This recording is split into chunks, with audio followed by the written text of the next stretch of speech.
DGFIA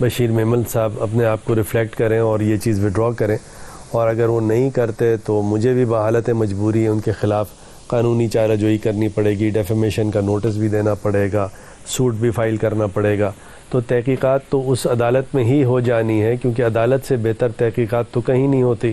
اچھا، اب اس میں ایک اور چیز آپ کو میں بتاؤں کہ جو الزام انہوں نے لگایا ساتھ ساتھ وہ یہ لگایا کہ ایف بی آر کے جو ڈاکٹر اشفاق صاحب ہیں تو وہ بھی اس میٹنگ میں موجود تھے، اور کیا۔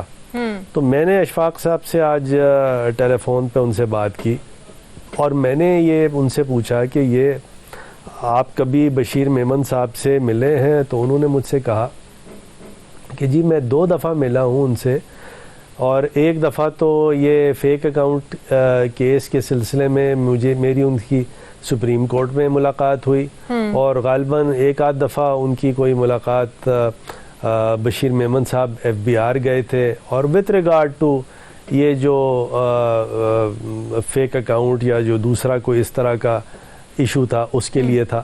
لیکن اشفاق صاحب کہتے ہیں کہ کبھی میری بشیر میمن سے جسٹس قاضی فائز عیسیٰ کے متعلق کبھی کوئی بات نہیں ہوئی۔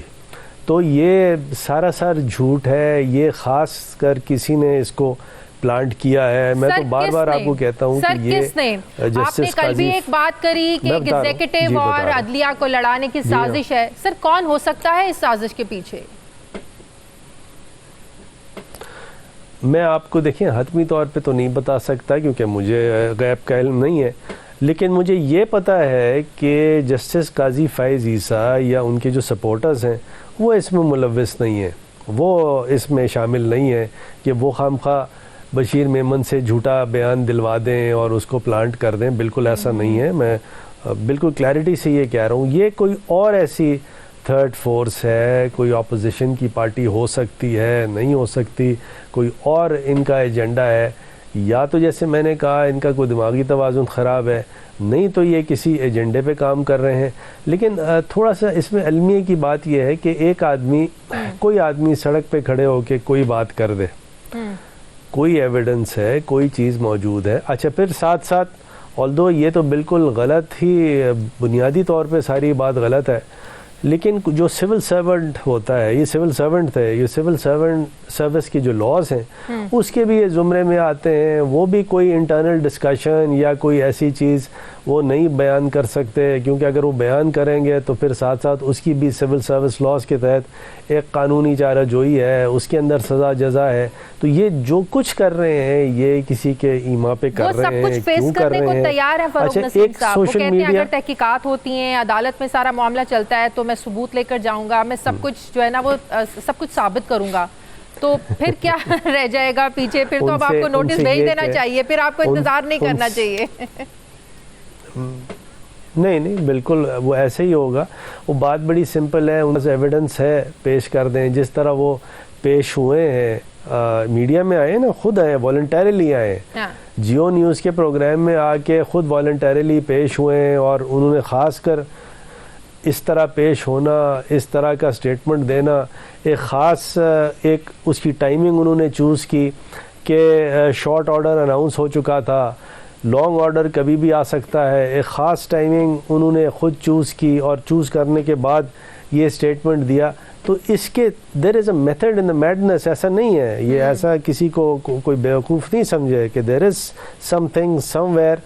کیا ہے اس پہ کوئی قیافہ کر رہے ہیں کہ کوئی ایسی بات نہیں ہے کہ one should lose one's night sleep on this, کوئی ایسی بات نہیں ہے۔ وہ جو ان کے پاس جو اگر کوئی چیز ہے، کوئی ایویڈنس ہے، تو کون ان سے کہہ رہا ہے کہ آپ ایویڈنس نہ دیں؟ کوئی چیز پیش تو کریں۔ تو صرف اگر 22 کروڑ کیا پوری دنیا میں بھی کوئی آدمی کچھ کہنے لگے جیسے عدالت لے کر جانا چاہیے، کوئی چھوٹی بات نہیں ہے، پرائم منسٹر کی انٹیگریٹی کا معاملہ ہے، ان کی ساکھ کا معاملہ ہے سر، تو آپ کو نہیں لگتا کہ حکومت کو اس پر پہل کرنی چاہیے؟ وہ کیسے پہل کرے؟ وہ اسی طرح پہل کرے گی کہ جو شہزاد اکبر نے اس کا طریقہ کیا ہے، ایک قانونی نوٹس دیا ہے، اس کو وہ عدالت میں لے کے جائیں گے. ساتھ ساتھ اگر یہ چیز وہ اسی طرح انسسٹ کرتے رہے تو میں بھی جاؤں گا، تو اسی طرح تو ہم عدالت لے کے جائیں گے. اور کیسے عدالت لے کے جائیں؟ تو عدالت لے جانے کا جو طریقہ ہے اس کو حکومت نے تو ٹریگر کر دیا. جو شہزاد اکبر نے نوٹس دیا ہے وہ تو ٹریگر کر دیا. ہم نے تو خود عدالت سے بہتر فیکٹ فائنڈنگ تو ہے نہیں کوئی. تو یہ اچھا مجھے تھوڑی سی آپ بات بتائیں، آپ کو یاد ہے وہ کاوے مسافی جو تھا وہ ایسے الٹی سیدھی باتیں کرتا تھا، وہ کوئی ایویڈنس تو دو، کوئی چیز بتاؤ تو صحیح. تو اگر کوئی بھی 22 کروڑ پاکستانی یا انٹرنیشنلی کوئی آدمی کچھ کہے گا تو میڈیا اس کو لے کے اتنے بڑے بڑے پروگرام کر دے گی. تھوڑا سا میڈیا کو ایسی کوئی بات ہی نہیں ہے کہ جس پہ پورے پروگرام جو ہیں وہ بشیر میمن پہ ہونے لگے. کوئی چیز یا تو کوئی چیز اس پہ دی ہوتی نا، کوئی ایویڈنس دی ہوتی. میڈیا میں بھی ایک تجسس آئے گا کہ ہمارے پرائم منسٹر پر اتنے سنگین الزامات لگ رہے ہیں، پھر ظاہر ہے عوام بھی تو سوچے گی نا. اور آپ سے بھی پوچھنا پھر ہمارا فرض بنتا ہے کہ کیوں اتنے سنگین الزامات لگ رہے ہیں. ایسا کرتے ہیں کہ کسی آدمی سے وہ کوئی نہ کوئی آدمی کی کوئی پولیٹیکل افیلیشن ضرور ہوتی ہے، کوئی اس کا اینگل ضرور ہوتا ہے، کوئی لائکس ڈس لائکس ضرور ہوتی ہیں. کوئی آدمی کوئی ایسی بات کھڑے ہو کے، کوئی بیوروکریٹ، کوئی MP ہے، کوئی ایسی بات کر دے جس کے اندر کسی قسم کا کوئی سبسٹنس نہیں ہو، وہ صرف اس کی ورڈ اگینسٹ ورڈ ہو.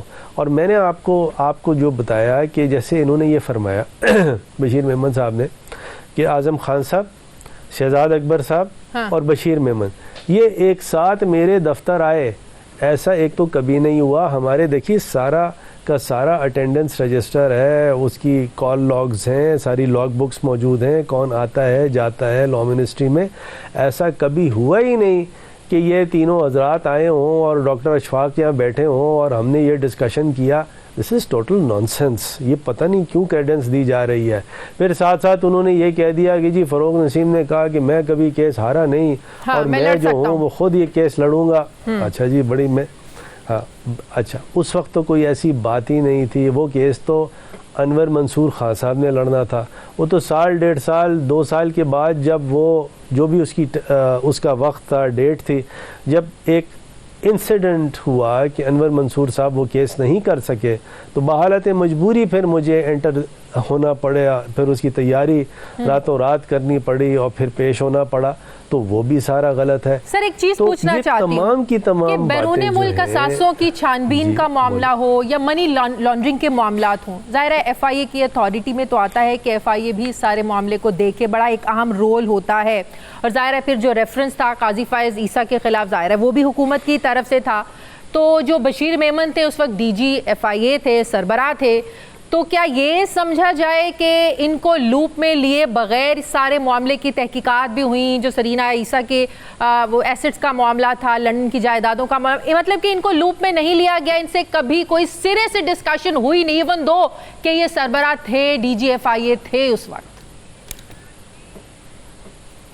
میں گزارش کروں نا 2 3 4 آپ کے سوالات ہیں اسی سوال میں، اور میں اس کو 1 by 1 کوشش کرتا ہوں جواب دینے کی. پہلی بات تو یہ کہ کیا کبھی عمران خان صاحب نے، شہزاد اکبر صاحب نے، اعظم خان صاحب نے یا میں نے بشیر میمن صاحب سے یہ کہا ہو کہ جسٹس قاضی فائز عیسیٰ کہ آپ جا کے یہ انکوائری کریں یا نہیں کریں؟ تو پہلی تو ایک تو یہ بنیادی طور پہ غلط بات ہے، نمبر 1. نمبر 2، جسٹس قاضی فائز عیسیٰ کا جو سارا کیس تھا وہ سارا کا سارا اب ریکارڈ کا حصہ ہے. ہم نے تو یہ کبھی کہا ہی نہیں کہ کوئی انویسٹیگیشن اس طرح ہوئی یا کوئی انکوائری ایسے ہوئی. وہ تو ایسٹ ریکوری یونٹ کے پاس ایک کمپلینٹ آئی ایک جرنلسٹ کی. اچھا اب وہ سارا کا سارا سچویشن کیا ہے؟ وہ سچویشن یہ ہے کہ یہ باقاعدہ سپریم کورٹ کے سامنے یہ ڈیٹا سارا رکھا کہ یہ پبلک ریکارڈ کا حصہ ہے، یہ پبلک انفارمیشن ہے. اگر کسی کی لنڈن میں پراپرٹیز ہوں تو یہ پبلک ڈومین میں ساری انفارمیشن ہے. اس کی کوئی ایسی انویسٹیگیشن یا جانکاری کی ضرورت نہیں ہے. تو بشیر میمن سے یہ کہا جاتا کہ آپ انکوائری کرو، پھر وہ انکوائری رپورٹ دیتے، وہ چیز فائل ہوتی. یہ سارا نانسنس ہے، ایسا کوئی چیز نہیں ہوئی. اچھا اگر بشیر میمن سے کہا گیا تو انہوں نے انکوائری رپورٹ کیوں نہیں دی؟ سارا غلط ہے نا, کوئی ایسی چیز ہی نہیں ہے. تو ایسی سب تمام چیزوں کو یہ خام خواہ ایک مفروضے کی بنیاد پہ اس کی ٹائمنگ آپ نوٹ کریں. یہ ٹائمنگ میں بار بار میں آپ کے سامنے رکھتا ہوں. اب جیسے فار ایگزامپل اب یہ پاکستان بار کونسل ہے, یہ بڑے سارے بھائی ہیں ہمارے, سارے وکلا بھائی ہیں. یہ ایکچولی ایک پولیٹیکل باڈی ہے, پولیٹیسائزڈ باڈی ہے, حالانکہ اس کو ایک نیوٹرلٹی سے رول ادا کرنا چاہیے. اس کے اندر ایک گروپ کے وکیل ہیں وہ آ جاتے ہیں, دوسرے گروپ کے وکیل ہیں وہ آ جاتے ہیں. یہاں پر لیکن سر جو جہانگیر ترین صاحب کا جو معاملہ چل رہا ہے, ان کے بھی ایف آئی آرز ہیں, منی لانڈرنگ کے معاملات ہیں, وہ بھی تو ایف آئی اے دیکھ رہا ہے نا سر. مجھے کمپلیٹ تو کرنے دینا آپ, یہ بڑی امپورٹنٹ میں آپ سے بات کر رہا ہوں کہ پاکستان بار کونسل نے ریزولوشن یہ پاس کر دیا میرے خلاف اور شہزاد اکبر صاحب کے پاس. اس کی کوئی وقت نہیں ہے, کاش یہ نیوٹرل لوگ ہوتے, یہ سمجھیں تو کسی چیز کو. یہ اپنے پولیٹیکل ایجنڈا جو ہے, یہ بھائی ہیں ہمارے, ایسا نہیں ہے کہ میرے ان سے تعلقات ہیں, دوستی ہے, پیار ہے, لیکن میں تو ان سے بھی کہتا ہوں کہ آپ نیوٹرلٹی سے یہ ساری چیز دیکھیں. بشیر میمن نے کوئی چیز کہہ دی, اس کی کسی قسم کی کوئی کریڈنس نہیں ہے, کوئی پروبیٹیو ویلیو نہیں ہے, کوئی اس کی ایویڈنس نہیں ہے, اور پاکستان بار کونسل نے اس میں ریزولوشن پاس کر دیا.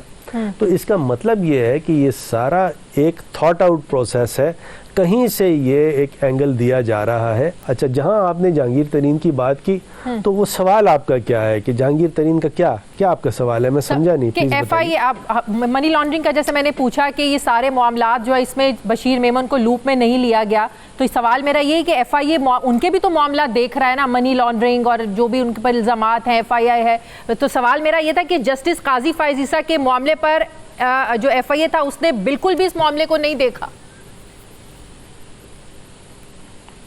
نہیں, میرا نہیں خیال کہ یہ جو معاملہ تھا کہ کیا ان کی بیگم صاحبہ کی اور بچوں کی جسٹس قاضی کی, ان کی بیگم صاحبہ کی اور بچوں کے نام کی فورن پراپرٹیز ہیں یا کیا اس کی ڈیٹیلز, میرا نہیں خیال کہ ایف آئی اے نے کوئی اس میں دیکھا ہو. مطلب یہ لا منسٹری کے ڈیسک میں تو ایسی کوئی بات نہیں آئی نہ ہم نے. اچھا, دوسری بات, اچھا اگر ان کا مینڈیٹ تھا تو وہ خود اپنی انکوائری کیوں نہیں کرتے, کیوں نہیں کی انہوں نے وہ تمام چیزیں, تو پھر ان سے پوچھا جائے. تو اگر تو واقعی ایسا ان کا مینڈیٹ تھا اور ان کو کرنا چاہیے تھا تو کیوں نہیں کیا, ان کو کیا ضرورت تھی کہ لا منسٹر اور شہزاد اکبر اور پرائم منسٹر اور پرنسپل سیکرٹری ان سے کیا ہے. تو یہ سارا کا سارا مفروضہ ہے, ایسی کوئی بات جب ہوئی نہیں اس کو خام خواہ. یہ دیکھیے پاکستان میں اس قسم کی باتیں اس طرح کی کرنا بالکل ہی مناسب نہیں ہے. This is totally nonsense. Bashir Memon کی تمام ان چیزوں کو میں ریجیکٹ کر چکا ہوں, دوبارہ ریجیکٹ کرتا ہوں. ٹھیک ہے, قانونی طور پر اب آپ مجھے بہتر طور پر بتا سکتے ہیں, اب جیسے کہ اپوزیشن کے کیسز چل رہے ہیں, مریم نواز کے کیسز چل رہے ہیں, اب وہ ان انکشافات کو ثبوت کے طور پر اگر پیش کرتی ہیں عدالت میں, بھائی دیکھیں ہم تو پہلے کہہ رہے تھے انتقامی کارروائیاں ہو رہی ہیں, پھر سابق سربراہ ڈی جی ایف آئی اے یہ انکشافات کرتے ہیں, تو ایسے ثبوتوں کو عدالت کس طرح پرکھتی ہے, کس طرح دیکھتی ہے, کتنی امپورٹنس ہوتی ہے کیسز میں ایسے الزامات کے, ایسے ثبوتوں کی؟ سر اس کو ثبوت کہتے ہیں, ثبوت اس کو کہتے ہیں, ثبوت تھوڑی ہے. ان کے نزدیک تو ان کے اپوزیشن تو اس کو ثبوت ہی کہہ رہی ہے نا. پھر میری ان کی سمجھے کہ مائی اپالوجی اور مائی سنسیئر ریگریٹ کہ ان کو اتنا نہیں پتا کہ ثبوت کس کو کہتے ہیں. کیا اس قسم کا وائلڈ ایلیگیشن اس کو عدالتیں اٹھا کے پھینک دیتی ہیں؟ یہ وائلڈ ایلیگیشن جو ہے یہ ثبوت نہیں ہوتا, ثبوت کانکریٹ ایویڈنس ہوتی ہے. کوئی کانکریٹ ایویڈنس دیں, بلکہ جتنی بنیادی طور پہ انہوں نے بات کی ہے وہ بری طرح جو ہے وہ ریجیکٹ کر دی گئی, اس کو ڈسکلیم کر دیا گیا, اس کو منع کر دیا گیا. تو یہ سارا کا سارا شروع سے آخر تک غلط ہے, اور میرا نہیں خیال کہ آپ کو بھی اس میں ذرا سا بھی کوئی مطلب کہ اپوزیشن کے کیسز پر کوئی فرق نہیں پڑے گا, اپوزیشن کو زیادہ خوش ہونے کی ضرورت نہیں ہے. نہیں نہ ثبوت ہی نہیں ہے. مطلب یہ کوئی ایسی چیز ہو, یہ کوئی ثبوت ہے, یہ اس کو ثبوت کہتے ہیں, تو یہ ثبوت نہیں ہے, کسی طرح بھی ثبوت نہیں ہے. کوئی قانون کی کتاب آپ دیکھ لیں, اس کو ثبوت نہیں کہا جاتا. بالکل سے ایک آخری سوال کرنا چاہتی ہوں آپ سے جسٹس قاضی فائز عیسیٰ کے فیصلے پر. کل اعتزاز احسن صاحب میرے پروگرام میں تھے, پھر میں نے بھی ان سے پوچھا کہ اس فیصلے کے بعد کیا ہم یہ کہہ سکتے ہیں کہ ہمارے ہاں کوئی پریسیڈنٹ سیٹ ہو گیا ہے کہ ایک خاص طبقہ ہے, کل کو جج صاحبان اپنے ایسٹس ڈکلیئر کرتے ہیں, صحیح کریں غلط کریں پورے کریں نہ کریں, کل کو کوئی پوچھنے والا نہیں ہوگا. جس طرح کوئی ساری کارروائی ختم ہو گئی ہے, ایف بی آر بھی اب اس کو نہیں دیکھ سکتا, ایف بی آر کی جو رپورٹ ہے اس کے پر بھی کوئی ایکشن سپریم جوڈیشل کاؤنسل نہیں لے سکتا. تو کل اعتزاز صاحب کہہ رہے تھے کہ سپریم کورٹ کے جتنے بھی فیصلے ہوتے ہیں نا, ان کا ایک اسپیشل سٹیٹس ہوتا ہے, یہ نظیر بنتے ہیں, یہ مثال بنتے ہیں. تو آپ سمجھتے ہیں کہ یہ جو فیصلہ ہے اگلے فیصلوں پر اس کا اثر ہوگا؟ کل کو کسی کی بھی آپ جانچ پڑتال نہیں کر سکتے, میں ججز کی بات کر رہی ہوں. دیکھیے میں یہ سمجھتا ہوں کہ بہت سے فیصلے ایسے ہیں, تاریخ ان کا فیصلہ کرتی ہے کہ وہ صحیح فیصلے تھے یا غلط فیصلے تھے. اور یہ فیصلہ عوام نے کرنا ہے, ہماری اپنی جوڈیشری نے کرنا ہے, ہمارے وکلا نے کرنا ہے کہ کیا اس فیصلے سے جوڈیشل اکاؤنٹیبلٹی اور جوڈیشل انڈیپینڈنس اس میں کوئی پروگریشن ملا, اس میں کوئی بہتری آئی یا ایسا نہیں ہے. تو یہ میں اس کا جواب, مجھے جواب اس کا پتہ ہے لیکن میں اس کا جواب جان کے نہیں دوں گا کیونکہ میں اس میں ایک لیٹیگنٹ تھا. مجھے جسٹس قاضی فائز عیسیٰ نے پارٹی بنایا, تو لہٰذا میں اس کا جواب اس طرح نہیں دوں گا. اور یہ آپ جیسے جرنلسٹ کو جو دوسرے لوگ جو کہ اس میں اس طرح ایسوسیٹڈ نہیں تھے, ان کو یہ جواب دینا ہے کہ کیا واقعی یہ فیصلہ درست ہے یا فیصلہ. اور لیکن میں اس کی تھوڑا سا وارن سب کو کر دوں کہ دیکھیں فیصلہ سپریم کورٹ کا آ گیا ہے, ہمیں اس پہ عمل کرنا ہے, ہمیں اس فیصلے سے بدتمیزی نہیں کرنی. جس کے حق میں فیصلہ ہے اس کو مبارک ہو, جس کے حق میں یہ فیصلہ نہیں ہے اسے تعظیم کرنی ہے, لیکن ود ان دا پیرامیٹرز. اگر جو پیرامیٹرز ہیں آپ ٹیمپریٹ فارم میں, ٹیمپریٹ وے میں ایک ڈسکشن کر سکتے ہیں, آپ ججمنٹ سے اختلاف بھی کر سکتے ہیں. بالکل میرا نیچرلی اختلاف ہے, میں تو نہیں اگری کر رہا, لیکن میرے اگری کرنے سے کوئی فرق نہیں پڑتا, میں تو پھر بھی اس ججمنٹ کی تعظیم کروں گا. لیکن نیچرلی پھر یہ کسی اور فیصلے میں یہ ڈسکشن ہوگا, کس طرح ہوتا ہے, کس طرح عدالت اس کو آنے والے کیسوں میں انٹرپریٹ کرتی ہے.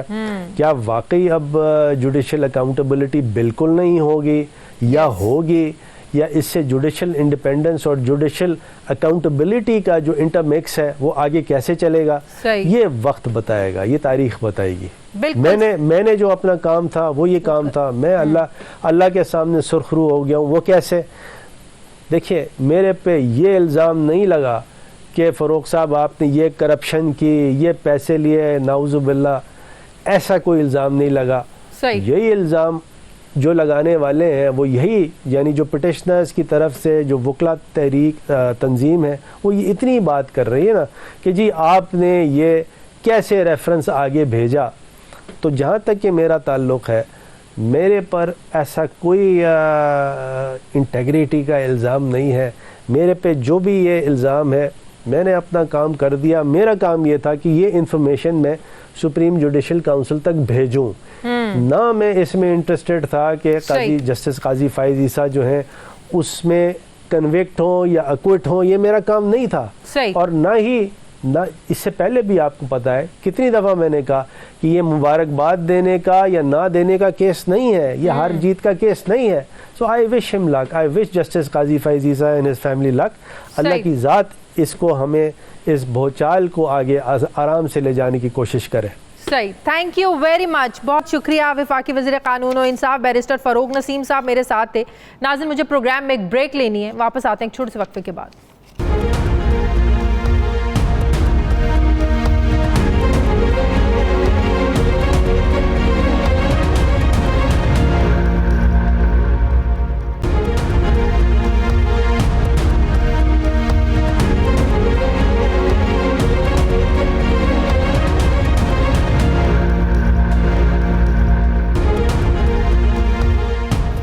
بریک کے بعد ایک بار پھر سے آپ کو خوش آمدید کہتے ہیں. ناظرین سینئر صحافی تجزیہ کار سہیل وڑائچ صاحب نے مجھے جوائن کیا. السلام علیکم, بہت بہت شکریہ سہیل وڑائچ صاحب آپ کا, تھینک یو.